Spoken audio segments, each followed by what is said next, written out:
Yesterday, Dad and I ran the semis in that we had built, and we dumped those just in case we could run today. Well, the elevator's not open today, so all we have room to pick in is the 2 semis, the grain cart, and the 2 combines.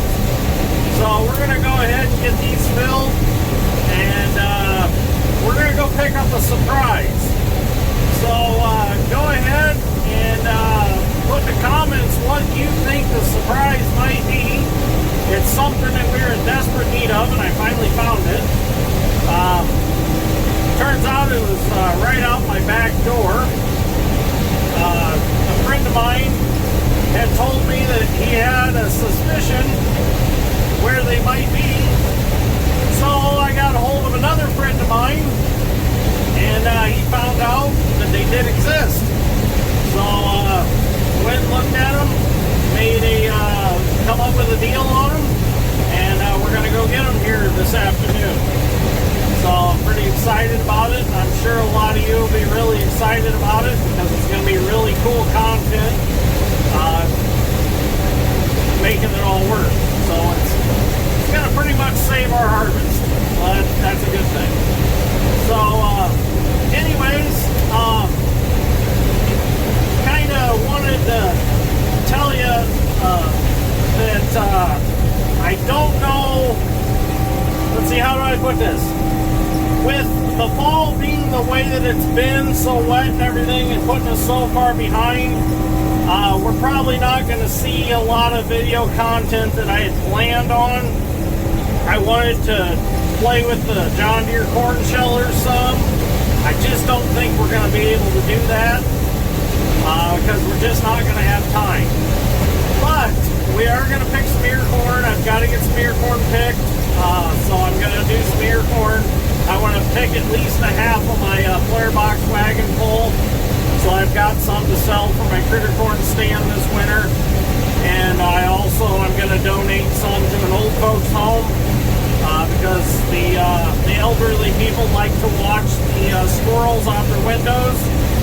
And I was unaware last winter, the lady that works at the old folks home, she was buying from me. And I didn't know about it. If I knew about it, I would have just donated some to them, just because it makes them happy. So, and I like to make sure that they're happy. You know, they like to watch the squirrels and stuff eat. It gives them something to do. So I'm gonna go ahead and donate some this year. I don't know if we're going to get to cut any soybeans with the 66 Alice Chalmers all-crop combine. I really want to. I'm going to push hard to try to get to. But with the weather the way it's been, when we go to cut beans, we're going to have to get on them, and we're going to have to stay on them, and there's not going to be much time for anything else. But I'm going to try my hardest to get some beans cut with that combine because I really want to try it, and I know a lot of you really want to see it. So we'll see what we can do. If not, the way I look at it, we have content in stock for next harvest. We got the corn shellers and we got the combine to look forward to. So we definitely have those to look forward to. And who knows, in the spring, if I have ear corn left, I might even pick that flare box full. If we have ear corn left, maybe in the spring we'll get the corn shellers out and try them out and see how they work.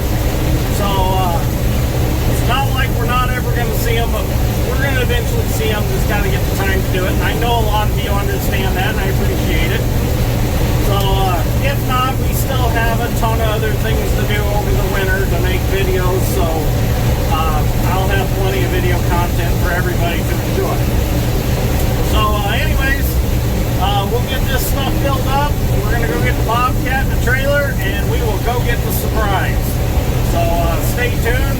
We'll be doing that in about an hour or so here. Okay, so we're done picking corn for today. Got the trucks back home. Gotta put the forks on the Bobcat. We got the trailer hooked up. Just gotta put the forks on. Can't wait till the T870 gets here. Was hoping it'd be here by now, but it's not here yet.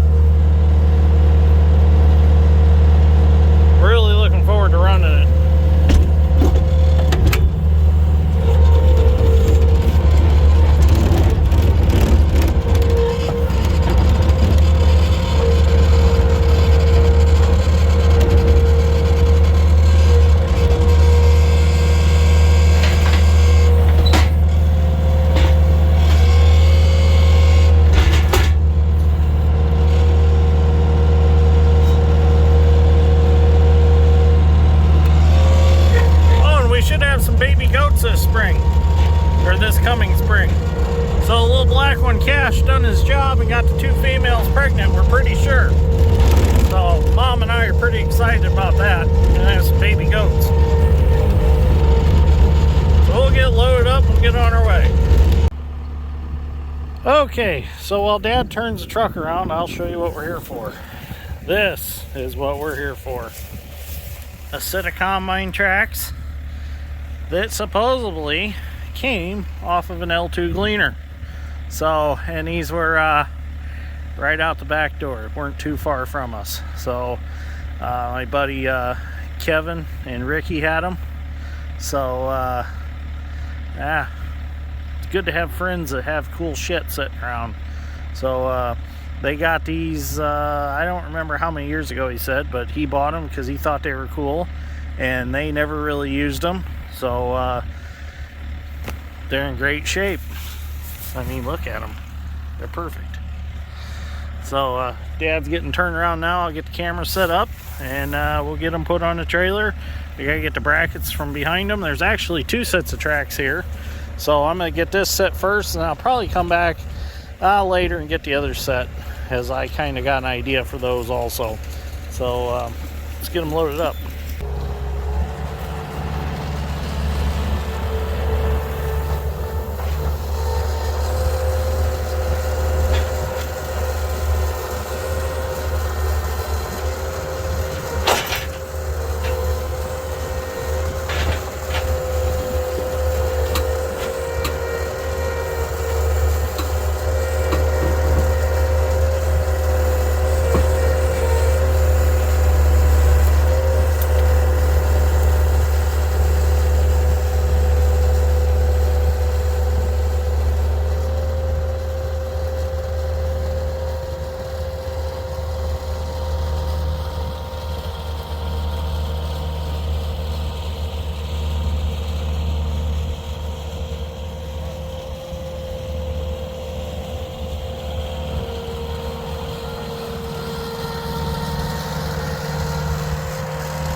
So now these are the frames that go under the combine that the tracks slide on, and then they pivot on them. So we got to get these so we can get to them with Bobcat.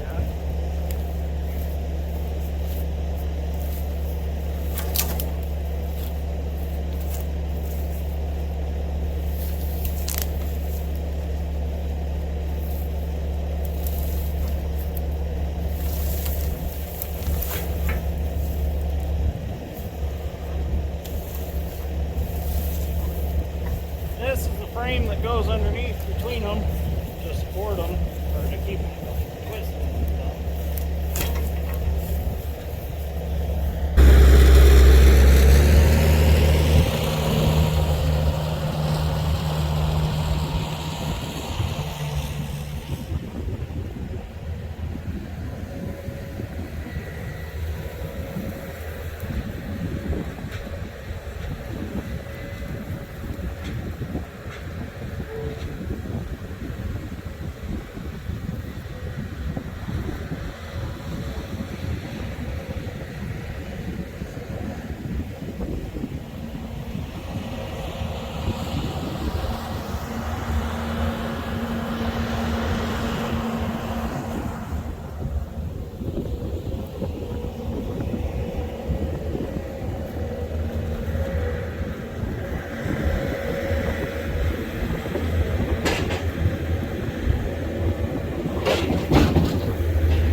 Okay, so we got it all loaded on the trailer. I'm gonna chain it on real quick, and then we're gonna head home, and we'll talk about them a little more when we get there.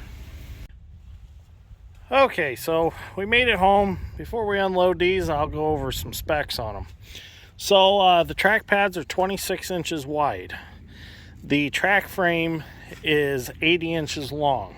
So that means we're going to have 80 inches of track laid out flat on the ground at all times with these, 26 inches wide. So if I kind of figure it right, we will spread our footprint maybe 3 times as much as if we had just my normal drive tires. So this thing is basically going to walk on water. It might not be a whole 3 times, maybe 2 3/4 times, but it's going to be a lot more footprint than we had with our drive tires. So from the research I've done, these are a sealed and lubricated track chain, just like you would find on a dozer or rails, whatever you want to call it. They call them rails because the rollers run on them. I call them track chains, rails, both things, whatever. Now, supposedly, these are, I'll have to ask Dave or Mercury from Harding's, but I'm pretty sure these are the same size rail that a D4 cat dozer runs. Not sure letter, whatever, but in general, D4 cat. And I believe it's the same bottom rollers as a D4. I'm not sure on the idlers. The sprocket, definitely I've never seen on a dozer or an excavator of any type. So I think that sprocket is kind of a unique thing to this set of tracks. The pads are also probably off of a D4. These sprockets, they've actually got a bolt-in center that will bolt right to the final drive of the combine, just like the rim would. They've even got their dished in for the nuts to go in there. So as far as the idlers, I'm not sure what those are. I'm sure that they're probably something special because they bolt into the track frame. I'm not sure. I'll have to do a little research on them. But I'm not sure what brand of tracks these are. I have an original sales brochure. I got a bunch of original sales brochures from my grandpa. This is stuff that my grandpa, my great-grandpa picked up, and my dad picked up over the years from different dealers. I've got like 3 totes of this stuff, so maybe sometime we'll have to go through these. But this is the Massey Ferguson 760 and 750 combines. And if you look here in the back of the book, there is an actual picture of these brand new. So these were advertised as the Rice track for wet weather problems. They are the huge 26-inch wide tracks for the 760, 24-inch wide for the 750. They're on 6 rollers to keep you floating in bottomless mud. That's exactly what we want. So I don't know if these were built by Massey Ferguson because they look exactly like the ones in the picture. So if anybody has any information on them, I'd greatly appreciate if you would put in the comments what exactly they are. The other set that is sitting there, they are 30-inch wide pads, but the track frame is only like 60-some inches long. So I think this was the better of the 2 sets. I think this one will float better. These are a hair lighter because the track pads aren't nearly as thick as the ones on the other set, so they are a little bit lighter weight, which that is plenty of track pad for a combine to ride on. I mean, it's not like we're driving over stumps and rocks and stuff like that. So these should work just fine.